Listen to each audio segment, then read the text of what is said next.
Everybody, Bryan Alvarez here on Wrestling Observer Live. We are here every day, Monday through Friday, noon Pacific, 3 Eastern, Sunday, 3 Pacific, 6 Eastern.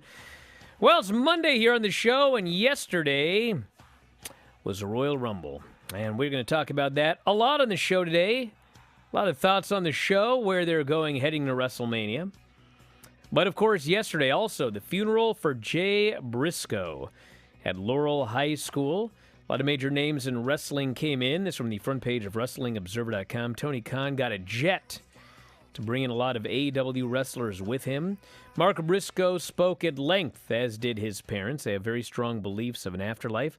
Mark noted this was the test of his beliefs. He told some funny stories, including how when they were kids and loved to wrestle on their trampolines, they would pretend to be Steve Austin, Shawn Michaels, and others from that era. And he, of course, was very thankful for the people who came. This, of course, streamed on YouTube yesterday if you were unable to be there live. So if you saw it and you want to make any notes on it, you're welcome to text us here today, 425-780-7566. That is 425-780-7566. Believe that is still up on YouTube as well, if you want to head up there and check out the celebration for the life of Jay Briscoe. As noted today, we have the Royal Rumble to talk about, including record-breaking success for WWE, gigantic gate for the Royal Rumble.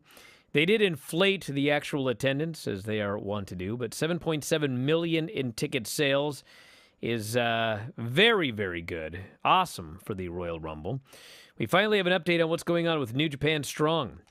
And, well, certainly not what I expected. And there's an update, and I don't even know what it is. We'll talk to you about that today. AEW, NXT, Rampage, SmackDown, whatever you want to talk about. Back in a moment with more Observer Live.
Back in the show, Bryan Alvarez here, Wrestling Observer Live. Mike Sempervive, also WrestlingObserver.com. We got a Royal Rumble to talk about here today, but first, Mike, any thoughts on this celebration of life for Jay Briscoe?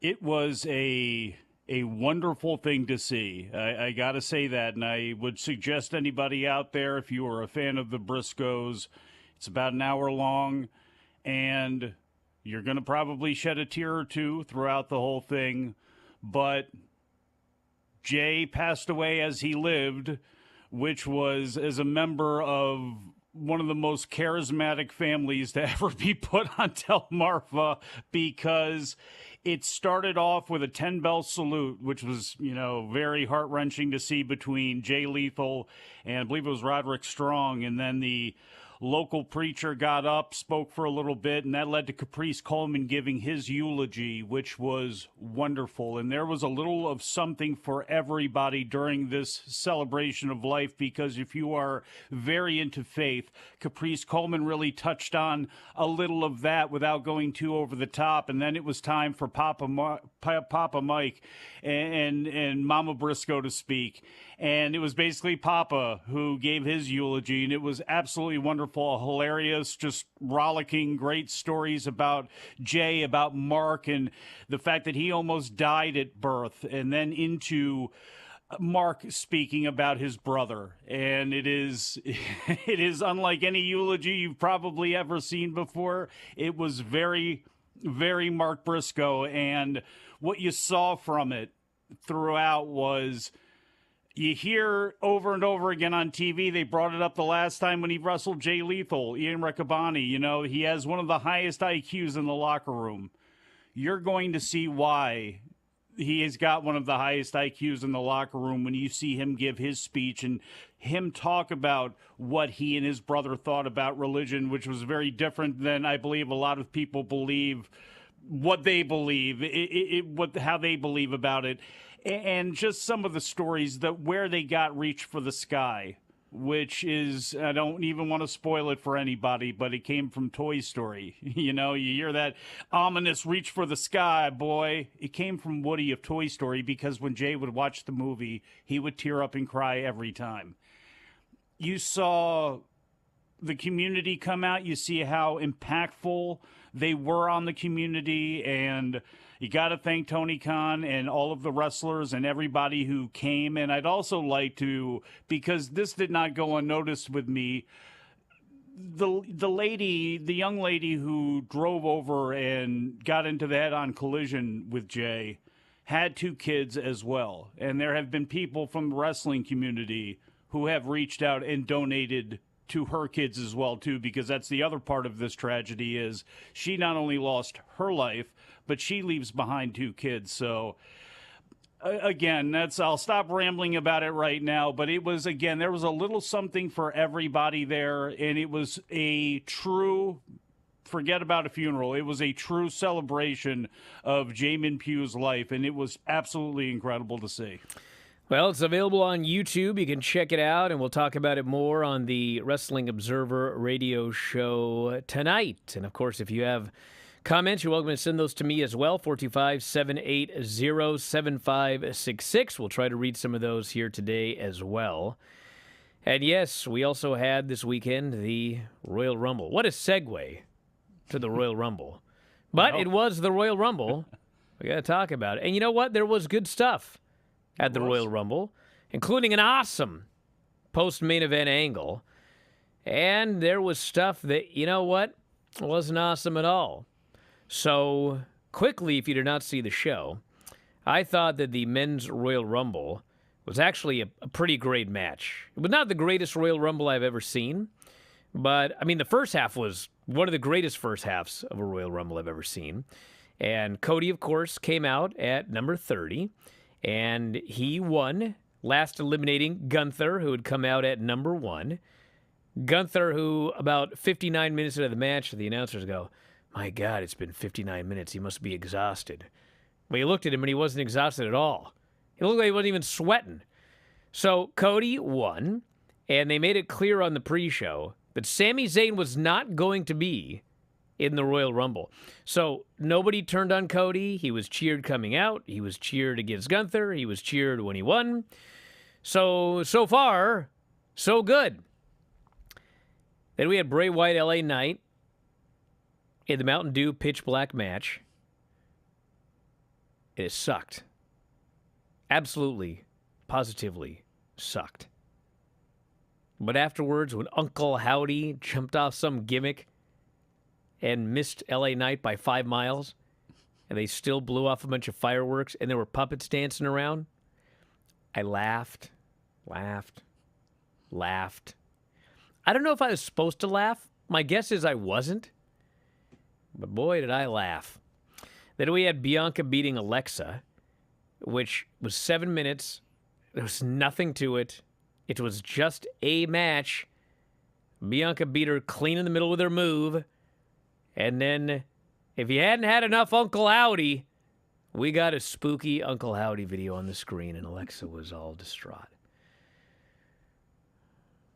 Then we had the Women's Royal Rumble, which really was not a very good Royal Rumble.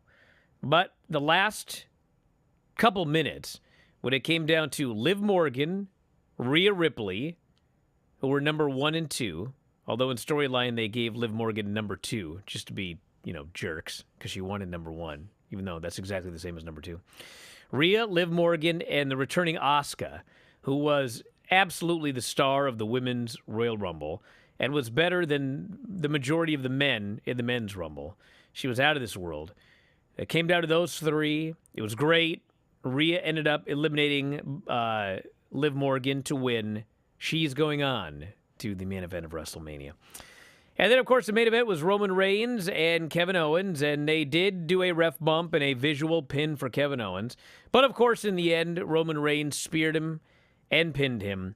And then, of course, the big storyline at the end was that they handcuffed old Kevin Owens to the ropes, and Roman Reigns was going to do him in with a chair.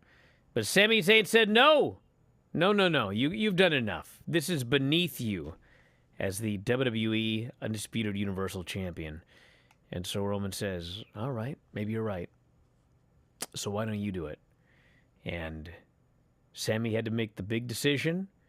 And the big decision was the big decision Seth Rollins made a decade ago. He swung that chair. He walloped Roman Reigns. These fans screamed so loud they peaked the mics in the building. It was all distorted. And, of course, the bloodline all turns on Sami Zayn afterwards. All of them, except for Jey Uso, who just couldn't do it. And he hung his head, and he walked away to a big pop. And now we have to see how they all tie this room together, so to speak, leading to Montreal and WrestleMania. And as a cheap plug, if you go to my Twitter right now, at Bryan Alvarez, my newest article for Sports Illustrated is up right now. You hear that? Sports Illustrated.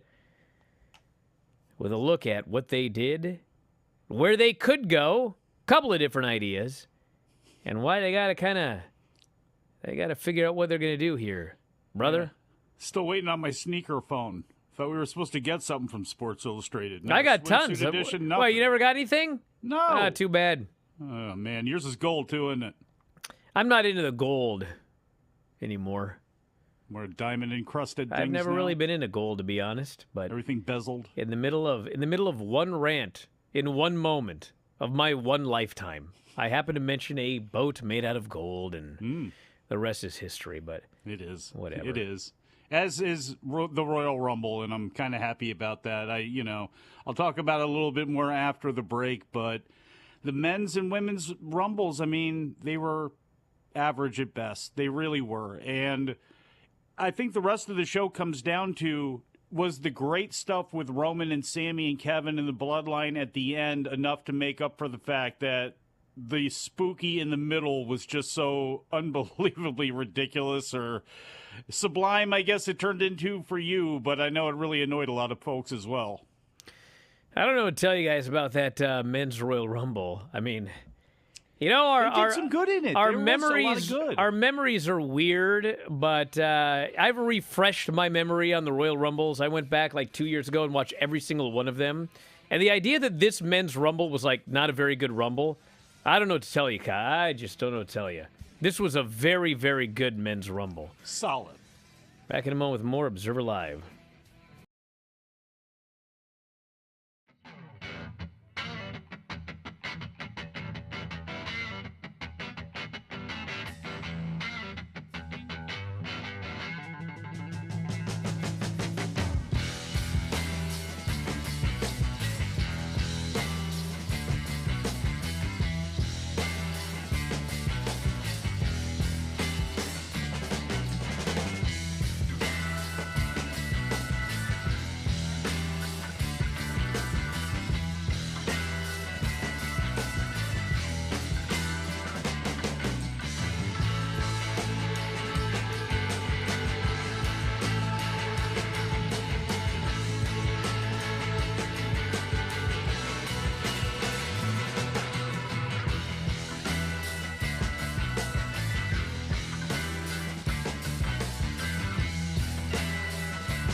Back on the show, Bryan Alvarez here, Wrestling Observer Live. Like Maybe Sempervive. negative Nancy's in the chat. Nah, it's just a bunch of. Everyone's got an opinion.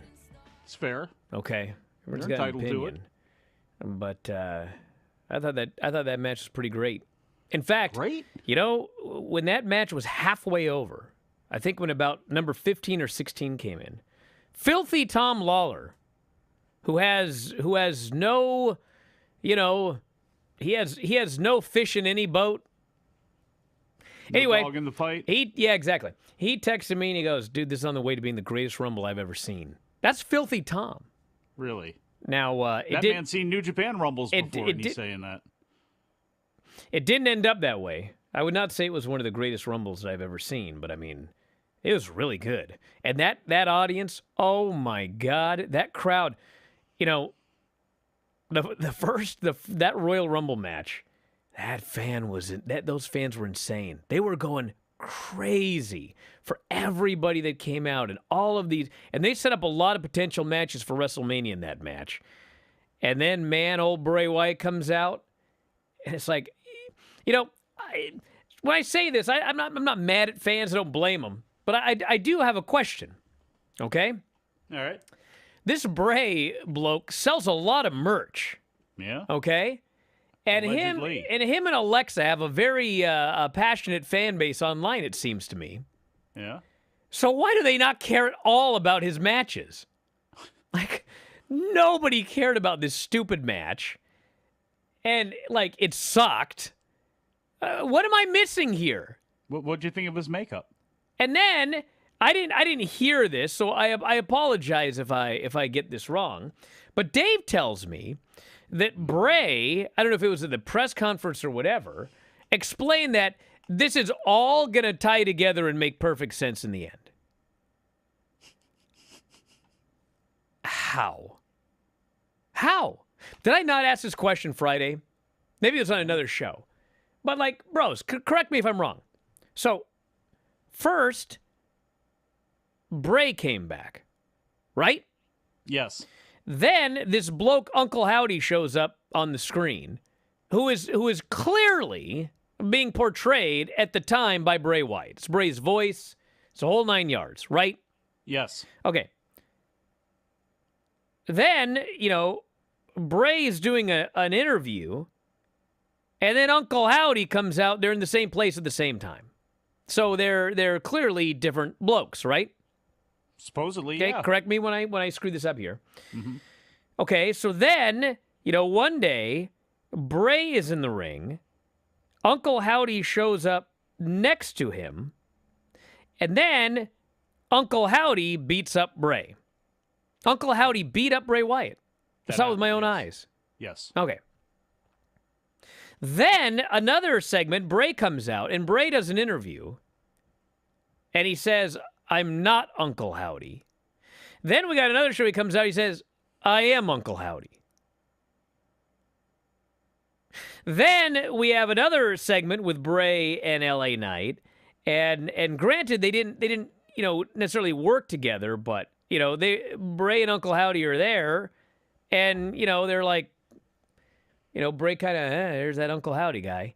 And then, it seems to me, it does seem to me that Bray laid out LA Knight at the Royal Rumble and then looked up and, like, nodded at old Uncle Howdy.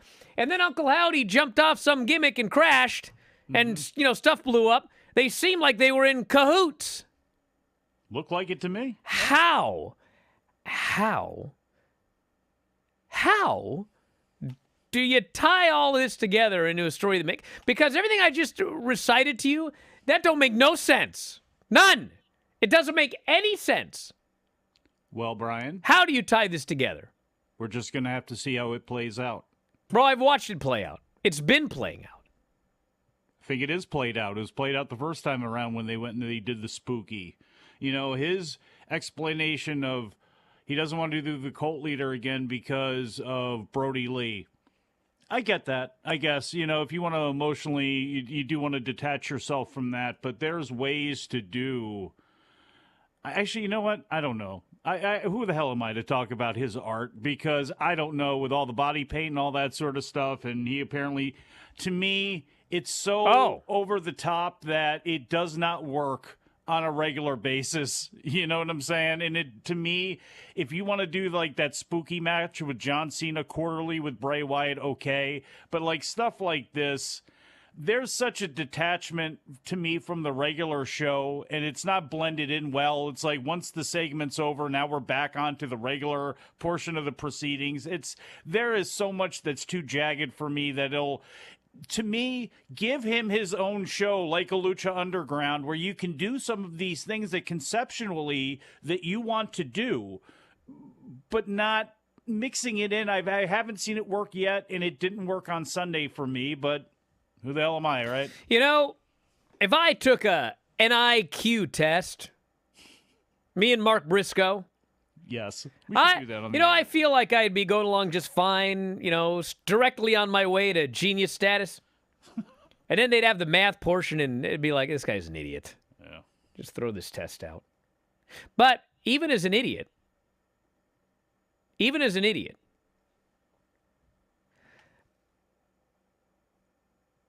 you have a mask. You have a special mask that you put on. And when it's on, no one can hurt you. They can hit you with a stick and it doesn't hurt. You just walk right through it. You're impervious to pain. Why didn't you put that damn mask on before the match started, brother? Why'd you put it on afterwards? I'm an idiot. I figured that out. Maybe if I were a genius, I'd understand why you would do a mask, get your ass beat, and be in pain, and then after the mask or the match, you put a mask on, and then you don't feel pain no more. Wait a second. Shouldn't we call one of the doctors? Isn't that a performance enhancer? Should he be even allowed to use such a thing? Well, I mean, you can wear like it's not a perform. I mean, obviously, yes. Obviously, it's enhancing his performance where he feels no pain. You know, wearing knee pads is a performance enhancer. I can land on my knees more. No, wait a second. But my point is, this is dumb. In professional wrestling, and I say this as a fan watching, and I know you have a different view, knee pads and wrist tape, okay? More important to the aesthetic than anything, okay? You see somebody out there, no wrist tape, no knee pads, something just feels really weird about it. You know a great way to kill off all your baby faces? I guess Bray's supposed to be a baby face. But anyway, you know it's a great way to kill all drama in matches is to have a guy that don't feel no pain, that you can't do anything to. Unless you're sitting at home watching, feeling no pain. The last time he did that Fiend gimmick where nobody could hurt him, you did nothing but kill off all the baby faces. Now we're on the way. Rollins crazy. Look how he dresses now. Now we're on the way to Alexa becoming impervious to pain because she'll have some wacky, spooky gimmick. Kill off all the women. Goo to follow. You know what? I don't think Bianca Belair has fallen for that one after her little series here. She's got to go through this a second time around. Alexa's no, she got to get away. She got to move on to Ripley immediately. Oh, immediately. Absolutely. And look, too, about the men's here's one last thing. Here's a piece of advice to all you wrestlers out there. Don't feud with someone whose gimmick is they don't sell. Just don't. Just say no. Wait, but what if your gimmick is you don't sell and it's like the Sheik and Abdullah or something like that? They can go on for years of Terry Funk and Dusty Rhodes, and you two killing each other for years. Well, we're going to have Bray versus Alexa? That ain't going to happen. Well, Bray against But I got to say one thing. As much as I just buried everything about this storyline, I am so perversely... I cannot wait for Bray versus Uncle Howdy at WrestleMania. I'll have material for years. It'll be like that Hell in a Cell where it's okay to hit a guy with a giant mallet. Like, if you got a mallet this big, like, you can hit somebody with that. But, brother, you got a little ball peen hammer? That's a disqualification in a Hell in a Cell match. Mm-hmm. Years I'll have material over Bray Wyatt versus Uncle Howdy. Oh, man. About the men's Rumble, I thought some of the interactions that they had, as you mentioned, were very good as far as setting up something possible for the future. And I think how they did some of the eliminations with Rollins being the one to eliminate Lashley. I mean, they did a good job sticking to some backstories and some feuds with these guys that they've had. I just thought overall it was just kind of boring. And unfortunately, it's just because they have so few people that can come back and be exciting. They have so few people that they bank on and really invest in. And that's, I think, the biggest problem that people have with Roman Reigns and the Bloodline storyline is it engulfs everything and sucks all of the air out of the room. And I think it's been great. But I think the problem that they've had is they haven't built anybody else. They should feel very blessed that Bobby Lashley and Drew McIntyre have been so accepted and brought back to life so many times by WWE fans. There's still people that absolutely believe in them. So they continue. And look at Kevin Owens the same way. They've had, 5 title matches between him and Roman Reigns over the past God knows how many years. So, that's, I think, the issue is you got to build some other people up and invest in them the same way you're doing in the main event. I get a moment with more Observer Live.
So here's the thing, blokes.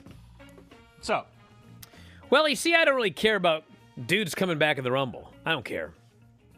To me, is the Rumble fun? Crowd into it? We set up some Mania matches? Check, check, check, check, check. I mean, come on. We had Gunther going 60-something minutes. 69 minutes or something like that. 71, some crazy number. Killing dudes. Chopping Cody's bad pec. Mm-hmm. That was great. God, Cody's pec looked almost not quite as bad as the Hell in a Cell, but man, his pec's all messed up because Gunther's taking out his bad pec. Thought the drama that they created there in the final few minutes was actually very good, even though you knew there was no chance Gunther was winning. Then we had, the Miz out quick. That was good. Kofi now has a new gimmick, which is he tries something every year and fails. Thankfully, he's okay. Yeah, he's going to get killed one day. Stop that. But he very much crashed and burned. Oy. And, we had Brock in there. They set up Brock versus Lashley because Lashley eliminated him very quickly, which was a big surprise. And And down the road, we got Brock and Gunther. They teased that, and boy, do the people want that match. Mm-hmm. I can't wait for that one. Big, and then meaty men slapping meat. Yeah, we got Rey Mysterio never even coming out, which everyone is like, bros, are you new? This happened. What Rumble was it? I just watched this Rumble. I think it was the 94 Rumble, where it was like, I think it was number 19, which was right around Rey. It's like they played the thing, and then nobody came out. And then they just moved on. And, I mean, I don't remember in 1994 people were going, whoever that man was, he's the winner. No, the bro never made it to the ring. He was disqualified. He was out. But Rey got beat up by... Actually, I'll read exactly what they wrote on Wikipedia because I laugh every time I hear this. Rey Mysterio never entered the match as he was unable to compete due to presumably being attacked either solely by his son Dominic Mysterio or the entire The Judgment Day. Maybe it was just mommy. So anyway, they set up Dom and Rey at Mania. That's another Mania match. Finn Balor and Edge get set up again, or some. Actually, it'd probably be Finn Balor and Rhea versus Edge and Beth Phoenix. I guess that'd be Montreal. And they can get a big win in Canada, so they set that up. We had Logan Paul, this nerd. Logan Paul came out for one of the best spots in Mania history. When Rumble. It was either Rumble. It was either, I can tell it was a Dukes of Hazzard or Knight Rider, where they had that the two cars go like this and Dukes of Hazzard. Is that what it was? Yes, at the beginning. Yeah. Yes, as the balladeer is singing, they crash and the Yeah, well, they did that. And then Logan An Paul. incredibly stupid spot that's made to go viral. I mean, that's the whole reason. I mean, everyone's going to talk about this spot forever. It doesn't matter. It doesn't matter that it was dumb. It was made for a video package to be aired 20 years from now. Come on. But you set up Logan Paul and Seth Rollins at Mania, which, bro, I don't care what you guys think about Logan Paul. And you're not wrong. But that's going to be a great match. Seth Rollins and Logan Paul. And then, of course, you know, Cody getting the big win and the comeback story and everything like that. I thought that was a great Rumble. And, you know, nothing against, you know, some of the women here. But well, hold on. Before you move on, let me pick a nit here, and I don't necessarily agree with this, but this was one of the nits that got picked. Would it have been better because Gunther had such a great, and you get to a point of almost becoming a babyface because people, man, how long can this guy last? Can he overcome Cody? You know, should he have gotten out of there and maybe you had somebody else have a... Because I like that, too. I like the fact that at the end, they basically had like a little 5-6 minute match there. I thought that was a great way to end the match, and I thought brought the whole thing up a little bit. But could that have been somebody else in that spot? No, and I'll tell you why. Go ahead. Because, number one, I watched it with my own two eyes. Nobody cheered Gunther, so it's an irrelevant deal. But the thing is, the last we saw of Cody, the last we saw of this man in the ring, he walked in a Hell in a Cell with his pec hanging from his pec. And, you know, he's in there, and it's he wrestled 24 minutes with a torn pec. You see the pain. The crowd's uncomfortable. And now he comes back. There's nobody better in his first match back than the guy whose gimmick is to chop your pec off the bone. And it was a great visual, and you remembered the injury, and you saw the pain in Cody's face, and you saw his pec getting discolored again. It was perfect. I would not have done it any other way. Now, as far as the women, Rhea was great in that match. Roxanne? Man. Listen, because there was an explanation I was given. Oh, which I I want to think, hear this. Which I think is just, it's stupid, okay? Roxanne Perez is the NXT Women's Champion. She's awesome. She is from Texas. The Royal Rumble is in Texas. You know, when Vince was in charge, year after year, it was, oh, let's bring out some big star from NXT, and, you know, they're just thrown out like they're nothing. Well, now Hunter's in charge. So I thought, you know what? Here comes Roxanne. She's 8th. She can go until all 30 are in, and then something happens. She gets tossed out, maybe even by Zoe Stark, who was also in the Rumble. She's in there for 4 minutes. She's tossed out. I'm like, brother, why? What are you doing? Dumb. And the explanation was, well, she has a title match on Tuesday. We wanted to make sure she didn't get hurt. What? What? I thought, you know what? Like, Cody's got a WrestleMania main event coming off a torn pec. I don't want him to get hurt. Like, Roman Reigns and Sammy and, like, everybody's got a match coming up. Is this still pro wrestling? Not to mention, it's a Royal Rumble, dude. Like, you know, I don't want to, you know, because there were people that got hurt and everything like that, but it's a Royal Rumble. You don't even have to take any bumps. You literally don't have to take one bump except going over the top rope.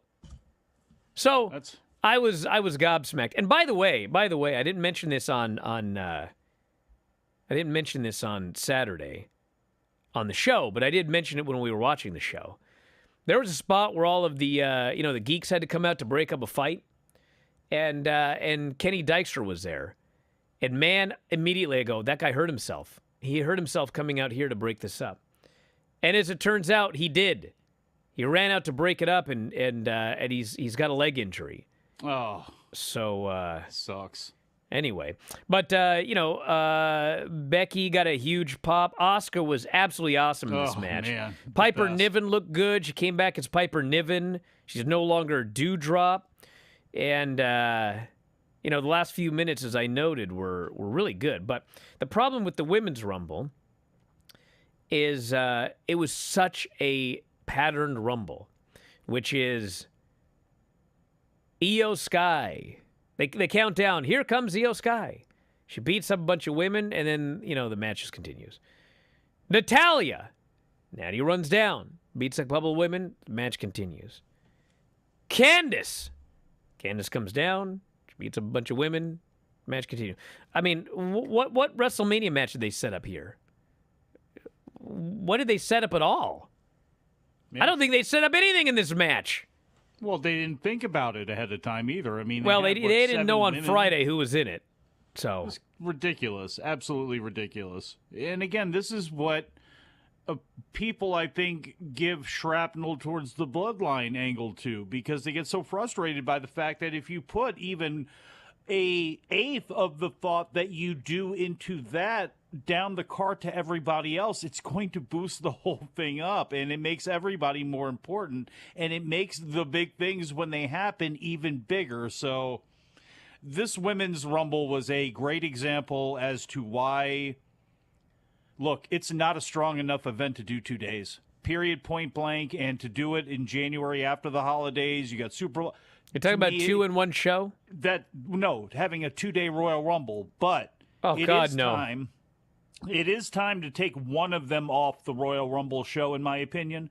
Put it on Raw the next day. Put it on SmackDown the night before. Have it in July. Winner gets the main event at SummerSlam. That's the thing. Or even much better, easier. You attach it to another card and you do it that way. And you just brand it for a second time during the year.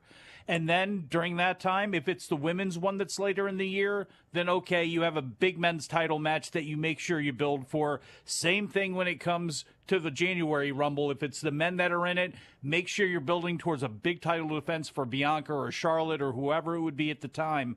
To me, it would make it a more palatable watch as opposed to what they did with where they're at now, where they're probably going to be at next year too, although things can always change fast. But it would really make it an easier watch, because that was 5 long hours. It may have been longer than that, but boy, if you get the pre-show, the actual show itself went 4 hours and 20 minutes, and it was way too long. And it was after midnight, and again, too. I got the same criticism. How come you don't complain when AEW has? And I mean, first off, I didn't even mention this when I went on Saturday.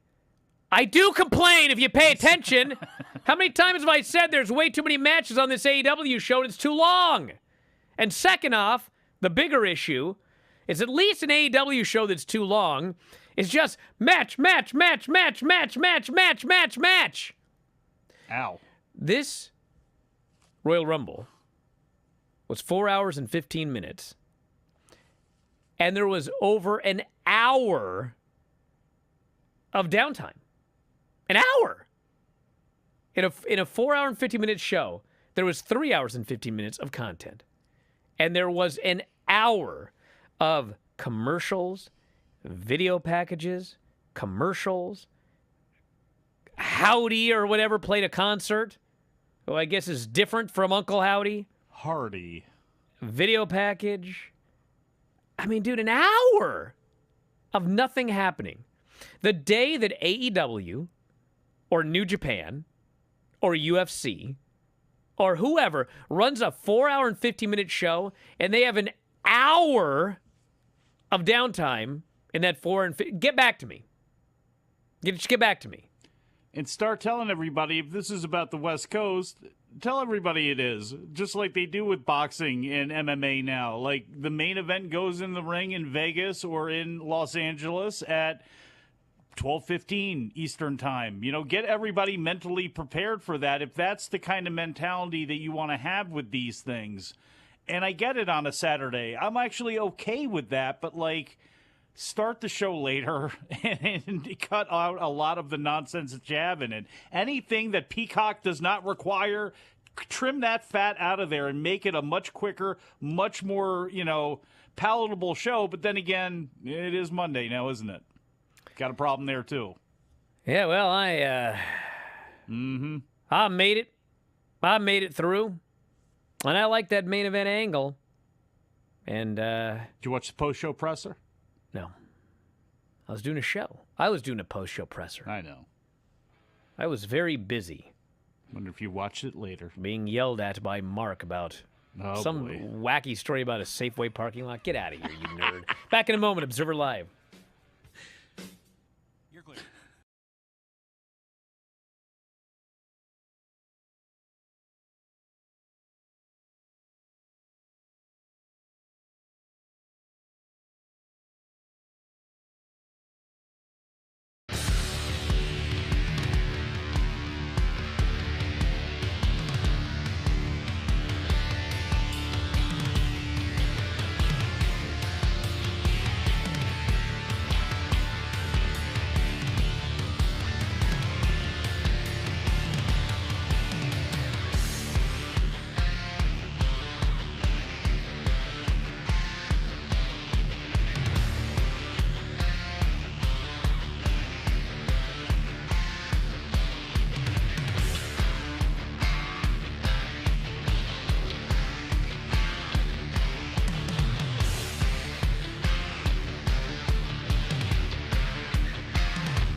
And the show, Bryan Alvarez here, Wrestling Observer Live. Mike Sempervive, also of WrestlingObserver.com. And in an hour, it will be myself and Filthy Tom Lawler.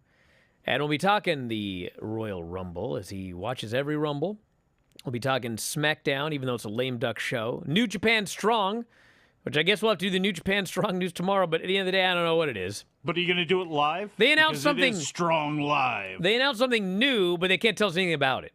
Well, or you can watch it or anything like that. But anyway, that'll be in an hour. Video.f4wonline.com. Every Monday, it's me and Filthy. Video.f4wonline.com at 2 Pacific, 5 Eastern. Don't miss it, everybody. And then tomorrow, Tuesday, is scheduled to be me and Lance, but it's not going to happen. Really? Because this is your last chance. Well, I guess tomorrow on Observer Live and today on Filthy and tomorrow on Observer Radio. The last chance to see my grotesque, bottom-twisted, gnarled snaggle teeth. Because tomorrow I get Invisalign. Tomorrow's the big day. And I hear that it hurts, and they ain't going to give me no gimmicks. So that should be some fun shows in the short term, huh? Oh, yeah. Because you're fun to deal with on a regular basis anyway. This ought to be great. Yes. Guess I should get that Indeed update that resume here. You know, it'd be a great time to get some cameos, too, because I'll be in such pain and unable to talk in a... You know what I'm saying? So actually, if you're unable to talk, then I will get a cameo from you. F4W. Where can I get one of those? Bro, you want to pay $50 to have me not talk on Cameo? Sign up now. I'm trying to tell F4W Online there. on Cameo, everybody. Thank F4W Online. Or just search Bryan Alvarez. I can't wait till you get punched I couldn't in the be face. more famous on Cameo. Cannot wait. You're going to get the whole Invisalign thing done, and you know what? Pacey's going to headbutt you right in, and she's going to bust them all out. That'd be again. Hanalei. Well, She's the one that kicks out everybody's teeth. super kick you. I swear to God. Paisley's got another loose tooth. And yes, so she goes, can Hanalei kick my other tooth out? She wants 4 quarters for the toy machine at the Safeway. Isn't it crazy how I'm like, it'll just fall out eventually. Man, we and get then these kids she hears that, you know, if you eat apples, it'll help because you eat the apple and then the tooth comes out. Gets stuck, yeah. But, you know, we're out of time. Bye.